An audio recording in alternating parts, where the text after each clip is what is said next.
ውድ ቤተሰቦች እንደምን ሰነበታችሁ? ሁላችሁንም በያላችሁበት ስፍራ በጌታችን በመድኃኒታችን በኢየሱስ ክርስቶስ ስም ሰላም እላችኋለሁ። የዮሐንስ ወንጌል ትምህርት ነው። ዛሬም ምዕራፍ 7ን ቁጥር 11 እና 12 ወይም ከ11 እስከ 13 ያለውን ለማየት እንሞክራለን። በሚመች ቦታ ካላችሁ መጽሐፍ ቅዱሳችሁን ገልጻችሁ በጥሞና እንድትከታተሉ እጋብዛችኋለሁ።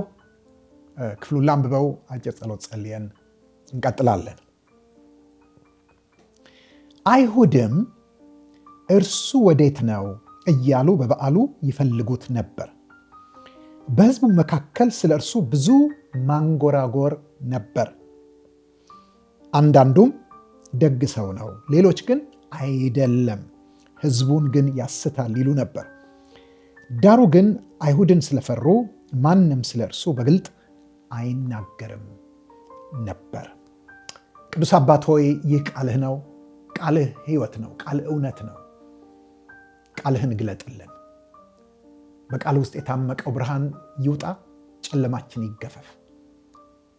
እንዴት ልናስብ፣ እንዴት ልንናገር፣ እንዴት ልንኖር እንደሚገባን አስተምረን።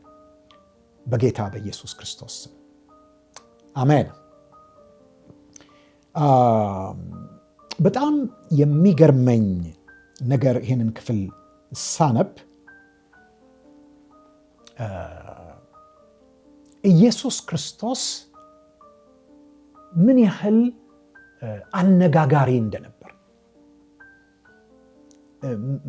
ምን ያህል አከራካሪ እንደነበር፣ የሕዝቡ አጀንዳ እንደነበር፣ ርዕሰ ጉዳይ እንደነበር እናያለን። ይህ ደግሞ በዘመናት ሁሉ የቀጠለ ነው። ወገኖቼ፣ እውነት እላችኋለሁ በሰው ልጅ ታሪክ እስከ ዛሬ ድረስ እንደ ኢየሱስ ክርስቶስ አነጋጋሪ የሆነ ኖሮ አያውቅም። ሁሌ አነጋጋሪ ነው። ለምን? አነጋጋሪ ሲሆን አንድ ሰው ሰዎች ሊተዉትም ሊይዙትም አልቻሉም ማለት ነው። ሰዎች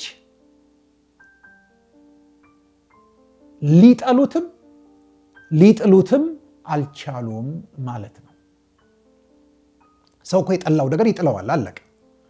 ነገር ግን ይጠሉታል፣ ግን ሊጥሉት ደግሞ አይችሉም። መነጋገሪያ ነው ወገኖቼ። የትኛውም የሃይማኖት መሪ፣ የትኛውም ታላቅ ሰው በሰው ልጅ ታሪክ ውስጥ እንዲህ መነጋገሪያ ሆኖ አያውቅም። የሚገርማችሁ በዓለምም ሆነ በእምነት ቤት በክርስትናም ውስጥ ቢሆን በሌላ ሃይማኖት ውስጥ ኢየሱስ ሁል ጊዜ አነጋጋሪ ነው።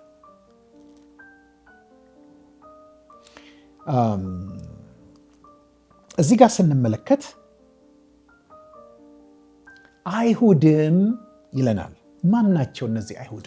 ግልጽ ማድረግ ያስፈልገናል። ይሄንን አይሁድም ይላል።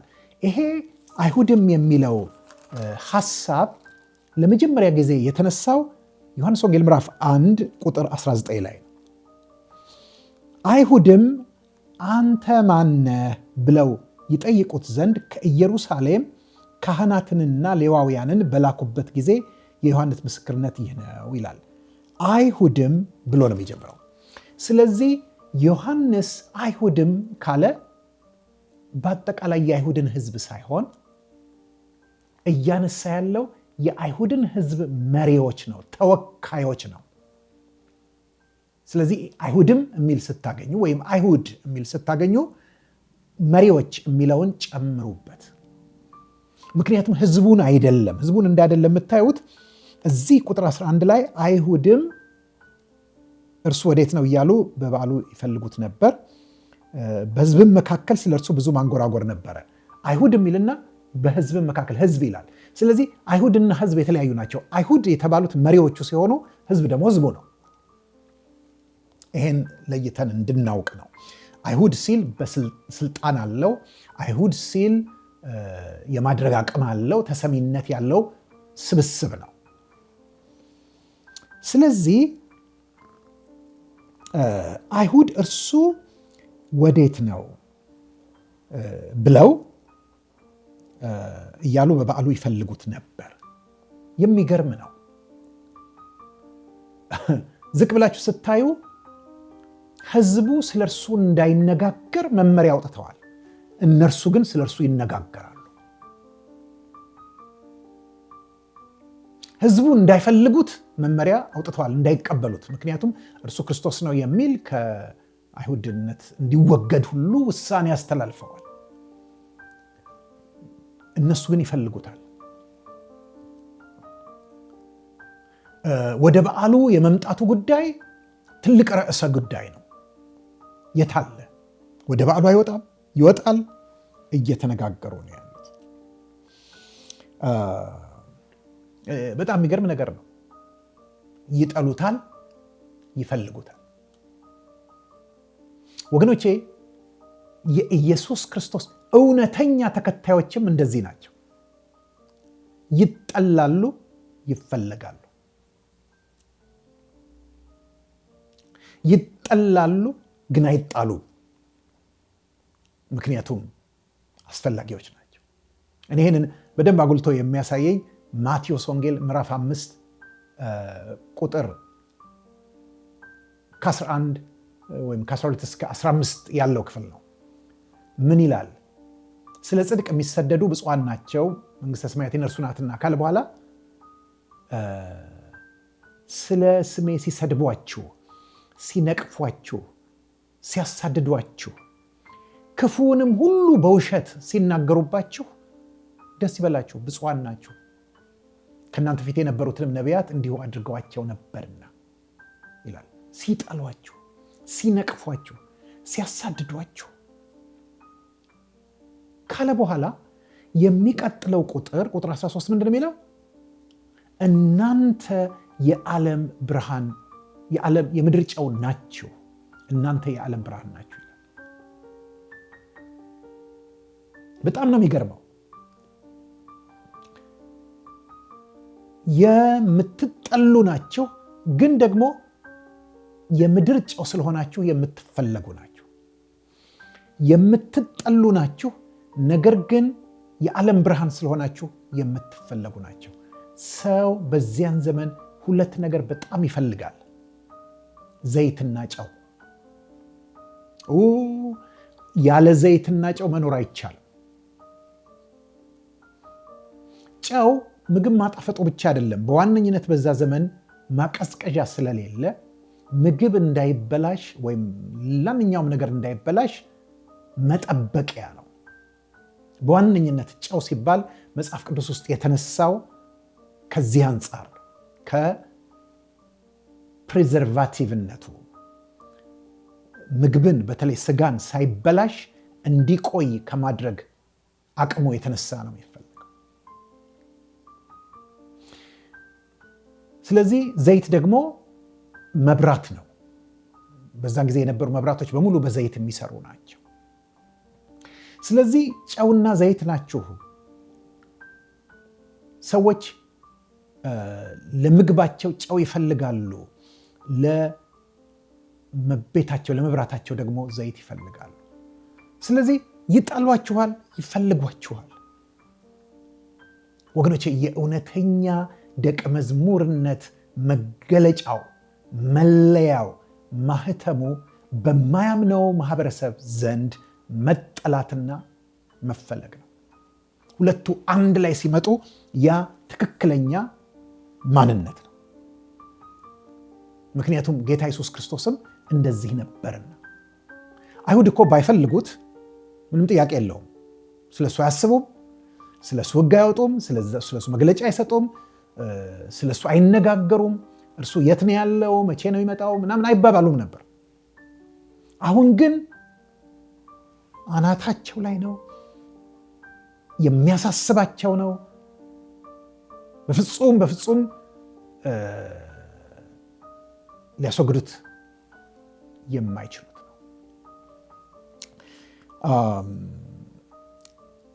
ሲጠሩት እዚህ ጋር ምን ብለው ነው ያሉት? ቁጥር 11 ላይ አይሁድም እርሱ ወዴት ነው ያሉት። እርሱ ወዴት ነው? በግሪኩ ዮሐንስ ይህን ለመግለጽ የተጠቀመበት ቃል ኤኬኖስ የሚል ነው። ኤኬኖስ እርሱ። ለምንድን ነው ይሄ ቃል ትኩረታችንን የሚስበው? የንቀትና የቁጣ ንግግር ስለሆነ ነው። የንቀትና የቁጣ ንግግር ነው። እርሱ ወዴት ነው? ስም አልጠሩም፣ ማዕረግ አልሰጡትም፣ በአክብሮት አይደለም ያነሱት። ስሙን እንኳን መጥራት ኢየሱስ ወዴት ነው አላሉ።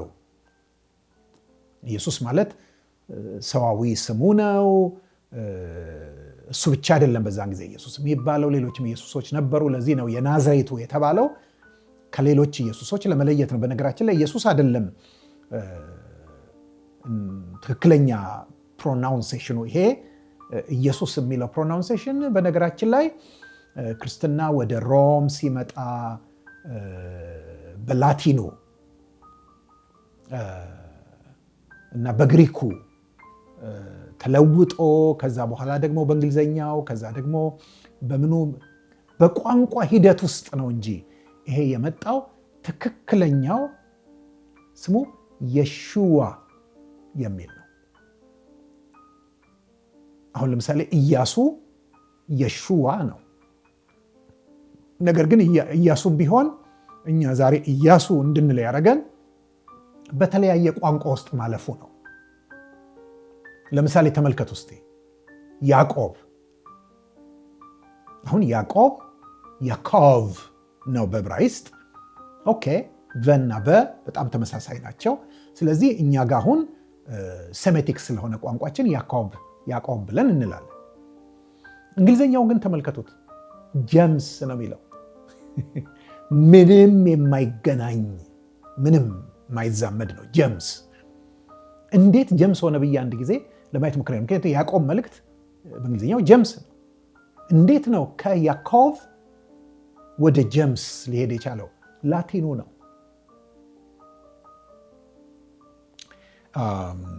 ምክንያቱም እንደምታውቁት የዕብራይስጡ የሚለውን ሁሉ ላቲኑ ጀ ወደሚል ተርጉሞታል። ለዚህ ነው ጂሰስ የሆነው። የሚለው ወደ ጀ የመለወጥ ቴንደንሲ ነበረው። ለማንኛውም ላሳያቸው የፈለኩት ምንድን ነው፣ በሰዋዊ ስሙ እንኳ የሹዋ ብለው አልጠሩትም። እርሱ ወዴት ነው አሉ። የቁጣና የንቀት አገላለጽ ነው። እኔ ይሄንን ሳስብ የሚመጣልኝ በ2008 2008 በፈረንጆቹ ይመስለኛል ለአሜሪካ ፕሬዚደንትነት በጣም የጦፈ ውድድር የተደረገበት ጊዜ ነበር። ምክንያቱም ለመጀመሪያ ጊዜ በአሜሪካን ታሪክ ግማሽ የጥቁር ደም ያላቸው እጩ ባራክ ሁሴን ኦባማ ውድድሩ ላይ ነበሩ። በጣም ትኩረት የሚስብ ውድድር ነበር። እኔም በጣም እከታተል ነበርና ደግሞ ከእሳቸው በዲሞክራቲክ ፓርቲ በኩል የመጡ ሲሆን በሪፐብሊካኑ በኩል ደግሞ ዝነኛው በአሜሪካን እዚህ በቪየትናም ጦርነት ላይ ዋጋ የከፈሉት ተማርከውም ተመተውም የነበሩት ጆን ማኬን ነበሩ በሪፐብሊካኑ ወገን እና ሁለቱ ናቸው ዋናውን ነገር አልፈው ጨርሰው በየፓርቲያቸው ያለውን ለአሜሪካን ፕሬዚዳንትነት ውድድር የቀረቡትና ሁለቱ አንድ የታውን ሆል ሚቲንግ ወይም ደግሞ አዳራሽ ውስጥ ሰዎች በተገኙበት በቴሌቪዥን የሚሰራጭ ክርክር ያደርጉ ነበር፣ ሁልጊዜ እንደተለመደው ማለት ነው። እና እዛ ክርክር ላይ ያው ባራክ ኦባማ በጣም እንደምታውቁት ተናጋሪ ናቸው፣ አንደበተ ርቱዕ ናቸው እና በጣም ብዙ ድጋፍ በዛን ጊዜ አግኝተዋል። እና እዛ ክርክር ላይ በጣም በሰላ ሂስ ጆን ማኬንን ካጠቋቸው በኋላ እንደ መናደድ ብለው ጆን ማኬን የእሳቸው ተራ ሲደርስ ወጡና በሴኔተር ፍሎር ላይ ማለት ምክንያቱም ባራክ ኦባማ ፕሬዚደንትነት እጩ ከመወዳደራቸው በፊት ሴኔተር ነበሩና በሴኔተር እኛውም ሴኔተር ነበሩ። እንዲህ አይነት መጥፎ ውሳኔዎችን ያጸደቀው ማን ነው? እንዲህ አይነቶችን የተቃወመው ጠቃሚ እንትኖችን ለአሜሪካ የተቃወመው ማን ነው? እንዲህ አይነቶችን እንትን ያደረገው ማን ነው? እንዲህ አይነቶችን ሴኔት ላይ እንትን ብሎ የተከራከረው ማን ነው አሉና this one ብለው አሉ። this one ይህ ሰው that one እንደማለት ነው። እና የሚገርማችሁ ነገር ወዲያውኑ የመጨረሻው የክርክሩ ውጤት በሚባልበት ጊዜ ይሄ አባባላቸው ከጆን ማኬን ላይ ብዙ ነጥብ ነው ያስቀነሰባቸው። ለባራክ ኦባማ በጣም ጠቅሟቸዋል። ወዲያውኑ በነጋታው ታዋቂ ስታንዳፕ ኮሜዲየንስ የአሜሪካ ሌት ናይት ሾው ኮሜዲየንስ ወጥተው በቃ ቀልድ የሰሩት በዚህ ነው። አንደኛው እንዲያውም ያለው ትዝ ይለኛል። ጆን ማኬን ወደ ኬክ ቤት ገቡና ከዛ በኋላ ሲያዙ የትኛውን ኬክ ነው የሚፈልጉት ሲላቸው ዛት ዋን ብለው አሉ። በቃ ባራክ ኦባማን ያሉትን ማለት ነው። ለኬክ እንደዚህ ስትመርጥ ነው ዛት ዋን የምትለው እንጂ ለሰው አይባልም፣ የንቀትና የቁጣ ነው ለማለት ነው። እሳቸው መጨረሻ ላይ ሁሉን ይሄንን እንትኑን ጨርሰው ምርጫው ከመካሄዱ ጥቂት ጊዜ ቀን በፊት አንድ ትልቅ የራት ግብዣ ይደረጋል ለነዚህ ለእጩዎቹ። በቃ ለምርጫው ጥቂት ቀን ሲቀር በጣም ትልቅ በአሜሪካን ፕሬዚደንሲ ታሪክ ውስጥ ይሄ የታወቀ ነገር ነው። የራት ግብዣ ይደረጋል። ሁለቱም በተርፍላይናቸውን አድርገው ሱፋቸውን አድርገው ብለው ተጋባዥ የሚሆኑበት በቃ ጨርሰዋል። የዘመቻቸውን ጨርሰው ምርጫ ቀርቧል። ግን ይሄ ራት ግብዣ ነው። እዛ ላይ አንድ ነገር ልማድ አለ በአሜሪካን የፕሬዚዳንት ምርጫ ላይ። በዛ ራት ላይ ሁለቱም እጩዎች ስለ ራሳቸው እንዲቀልዱ፣ ራሳቸው ላይ እንዲቀልዱ። አሜሪካን ሀገር ቀልድን ማስተናገድ እና በራስም ላይ መቀለድ እንደ ጥሩ ነገር ነው የሚወሰደው። ለምሳሌ ቀለዱብኝ ብሎ የሚያኮርፍ እንደ ደካማ ነው የሚታየው። በቃ ሲቀለድብን አብረን መሳቅ መቻል አለብን። ይሄ እንደ አንድ ጥንካሬ የሚወሰድ ነገር ነው እና አልፎም ደግሞ በራሳቸው እንዲቀልዱ አንዳንድ ቀልድ ይደረጋልና ጆን ማኬን ሲጠየቁ በራሱ ላይ እንዲቀልዱ ራት ላይ ሲጠየቁ ወጡና ምን አሉ? ዛት ዋን አሉ ወደ ባራክ ኦባማ እየጠቆሙ። ምክንያቱም ነገሩ ምን ያህል ገኖ እንደነበር እንድታዩት ነው። የቁጣ ነው፣ የንቀት ነው። ስለዚህ እዚህ ጋም አይሁድ እርሱ ወዴት ነው እያሉ በበዓሉ ይፈልጉት ነበር። እያሉ ነው እርሱ ወዴት ነው። እርሱ በቃ የንቀት አገላለጽ ነው። ነገር ግን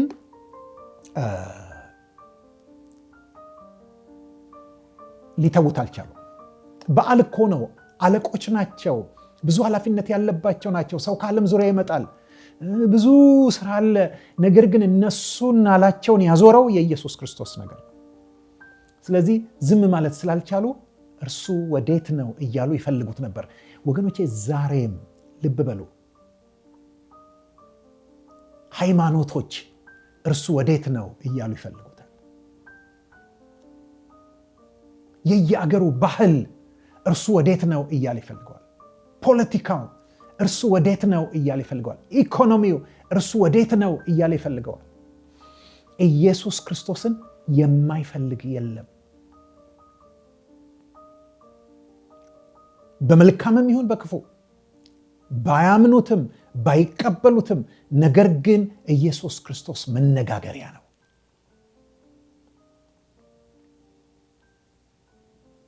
የማንገምታቸው እንኳን የተለያዩ ሃይማኖቶች እርሱ ወዴት ነው ብለው ይፈልጉታል። ሕዝብ እርሱ ወዴት ነው እያለ ይፈልገዋል። ኢየሱስ ክርስቶስ ሁል ጊዜ ተፈላጊ ነው። እዚህ ጋር ቀጥሎ የሚያሳየን ካሄድ በኋላ ሕዝቡን ነው። በሕዝቡ መካከል ስለሱ ብዙ ማንጎራጎር ነበር። ማንጎራጎር ማለት ምንድነው? ድምፅን አውጥቶ ሳይሆን በግልጽ በገሃድ ሳይሆን እያሉ መነጋገር፣ በቀስታ በሹክሹክታ ውስጥ ለውስጥ መነጋገር ነው ማንጎራጎር። አሁን አንድ ሰው የሆነ ዜማ አንጎራጎረ ማለት አውጥቶ ዘፈነው ወይም ዘመረው ማለት ሳይሆን ያለ በውስጡ አለው ማለት ነው አንጎራጎር ማለት። ስለዚህ የውስጥ ንግግር ነው። ሕዝቡ ፍርሃት ስላለበት ይነጋገራል ስለ ኢየሱስ፣ ነገር ግን አውጥቶ አይደለም ይነጋገር። እንዲያውም አውጥቶ የማይነጋገርበትን ምክንያት ቁጥር 13 ላይ ዳሩ ግን አይሁድን ስለፈሩ ማንም ስለ እርሱ በግልጥ አይናገርም ነበር ይላል። በግልጽ አይደለም የሚናገሩት፣ በማንጎራጎር ነው እያሉ በውስጣቸው። ግን ማንጎራጎር የሚያሳየው ዝም ማለት አለመቻል ነው። ስለ እርሱ ለመነጋገርን አለመቻል። ወገኖቼ ኢየሱስ ክርስቶስን ማወቅ አንድ ታዋቂ ሰው፣ ዝነኛ ሰው፣ ኃያል ሰው፣ ብርቱ ሰው የማወቅ ጉዳይ አይደለም። ለምሳሌ ዛሬ ዓለም ላይ ዶናልድ ጄ ትራምፕን የማያውቅ ሰው ያለ አይመስለኝም። ምክንያቱም በየቀኑ የዜና አውታሮች ሁሉ አብይ ርዕስ ናቸው። አብይ ርዕስ በአሜሪካ ውስጥ ምንም ጥያቄ የለውም። በየቀኑ እኔ ስለምከታተል ያለሁኝ አብይ ርዕስ ናቸው። አሁን ግን በዓለምም ላይ ሆነዋል።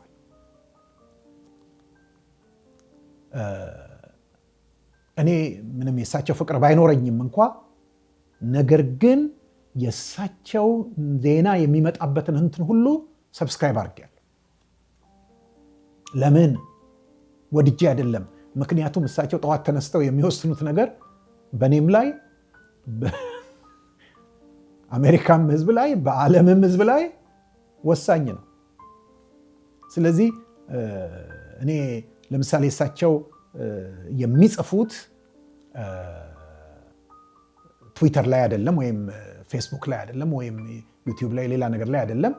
የራሳቸው የሆነ ትሩት ሶሻል የሚባል እንደ ትዊተር አይነት አላቸው። እኔ እሱ ጉዳይም አይደለም።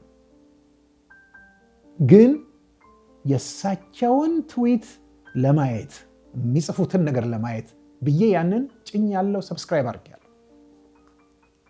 ምክንያቱም ወሳኝ ነው ወገኖቼ። ጌታ ኢየሱስ ክርስቶስን ማወቅ ሰው ስለፈለገ ብቻ አይደለም። እሱን ማወቅና ለማወቅ፣ እሱ ማመንና ለማመን፣ እሱ መከተልና ለመከተል በህይወት ላይ ወሳኝ ስለሆነ አማራጭ የለም። ስለዚህ ህዝቡ በህግ ተከልክለው እንኳን ስለ እርሱ እንዳይነጋገሩ እያሉ እያጉረመረሙ ወይም እያንጎራጎሩ በሹክሹክታም የሚያወሩት የእሱን ጉዳይ ነው። ይሄ ያን ጊዜ የዛሬ 2000 ዓመት የሆነ ብቻ ሳይሆን በዘመናት ሁሉ ውስጥ የኢየሱስ ክርስቶስ ነገር ይሄ ነው።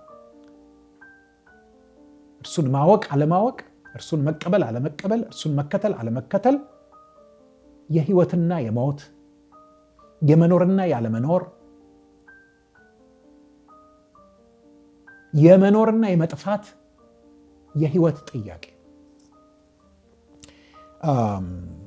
ህዝቡ መሀል እስቲ የነበረው ክፍፍል ምንድን ነበር? የአመለካከት ልዩነት ነበር። አንዳንዱም ደግ ሰው ነው፣ ሌሎች ግን አይደለም፣ ህዝቡን ግን ያስታል ይሉ ነበር።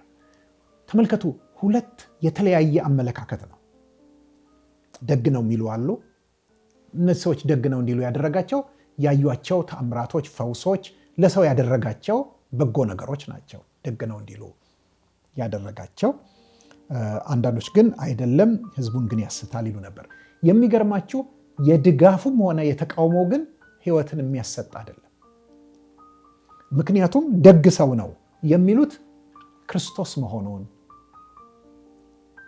አዳኝ መሆኑን፣ የእግዚአብሔር ልጅ መሆኑን፣ በስጋ የተገለጠ መለኮት መሆኑን አላወቁ። ኢየሱስ ክርስቶስ ደግ ሰው ነው ማለት አያድንም። የኢየሱስ ክርስቶስ ተከታይ ለመሆን እነዚህ ሰዎች ምንም ሐሳብም ዝግጅትም የላቸው። ስለዚህ በዓለም ውስጥ ስለ ኢየሱስ ክርስቶስ የተለያዩ አመለካከቶች ልንሰማ እንችላለን። ለምሳሌ ያሉ አንዳንድ ሃይማኖቶች ነቢይ ነው፣ ከመንፈስ ነው የተወለደው፣ ተአምራትን አድርጓል ምናምን የሚሉ ሃይማኖቶች እኮ አሉ። ነገር ግን አዳኝነቱን ጌትነቱን ስለማያምኑ አይድኑበትም። አንዳንዶች አሉ ዋናው አምላክ አይደለም ትንሽዬ አምላክ ነው ብለው የሚሉ እነሱም አይድኑበትም። ሌሎችም ሁሉ ኢየሱስ ክርስቶስን በትክክል የእግዚአብሔር ልጅነቱን፣ ክርስቶስነቱን፣ አዳኝነቱን፣ ጌትነቱን፣ መዳን በእርሱ ብቻ መሆኑን የማያምን ሰው ሊድንበት አይችልም። ስለዚህ ደግ ሰው ነው ማለታቸው ደግ ቢሆንም ነገር ግን ምንም ደግ ነገር አያደርግላቸው ለሰዎቹ። እነዚህ ደግ ነው የሚሉት ኒውትራል ናቸው ወይም ማዕከላዊ ናቸው። ነገር ግን አይደለም ህዝቡን ግን ያስታል የሚሉት ግን በጣም መርዘኛ ነው። ምክንያቱም እናውቃለን እናንተ እንደምትሉት ለሰዎች ታምራት አድርጓል፣ ሰዎችን ጠቅሟል፣ ድንቅ ነገሮች አድርጓል፣ ነገር ግን ህዝቡን ያስታል፣ ግቡ ማሳት ነው ሲሉ ዘዳግም 19ን እየጠቀሱ ነው። ይቅርታ ዘዳግም 13 ዘዳግም 13 ላይ ስለ ነቢይ ተጽፏል። ምን ይላል? በመካከልህ ነቢይ ቢነሳ ድንቅና ታምራት ምልክቶችንም ቢያደርግ ነገር ግን ሄደን ሌሎችን አማልክት እናምልክ ቢል ያንን ነቢይ አትፍራው፣ ውገረው፣ እግዚአብሔር ሊፈትንህ ነውና ሕጉን ትጠብቅ እንደሆነና ልጠብቅ እንደሆነ ያቅዘን ሊፈትንህ ነውና አትስማው ብሎ ይላል።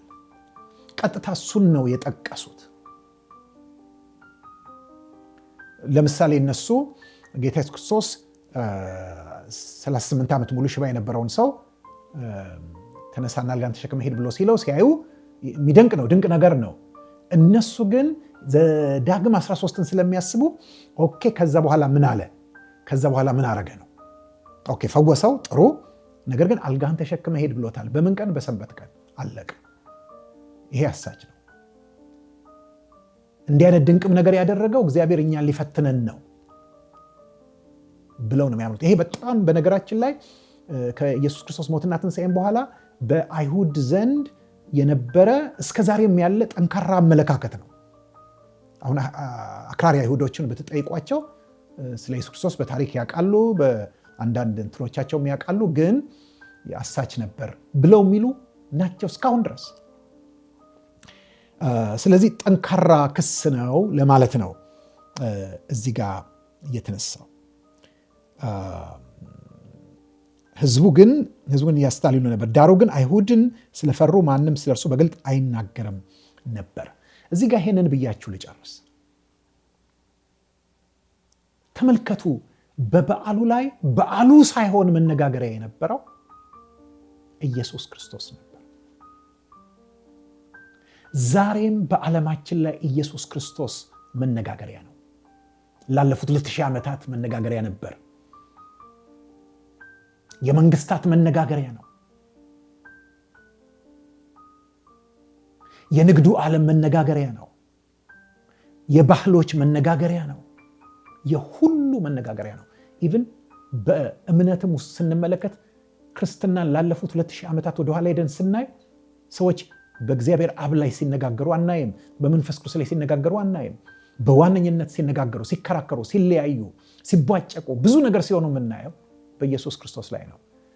ኢየሱስ ክርስቶስን በትክክል ማወቅ፣ ማመን፣ መቀበል፣ መከተል የህይወትና የሞት ጉዳይ ስለሆነ የግድ ስለሱ ሁሉ ይነጋገራል። እኛም እንነጋገራለን። ኢየሱስ ክርስቶስን ማወቅና ማመን ህይወታችን ነውና። ውድ ወገኖች በነበረን ጊዜ ብዙ ነገር እንዳገኛችሁ፣ ብዙ ነጥቦች እንደያዛችሁ፣ ለህይወታችሁ የሚጠቅማችሁ፣ ለእውቀት፣ ለአስተሳሰብ፣ ለኑሮ፣ ለተግባር የሚጠቅማችሁ ነገር እንዳገኛችሁ አስባለሁኝ። በሚቀጥለው እስክንገናኝ በዚሁ ሰናበታችኋለሁ። ደህና ቆዩ።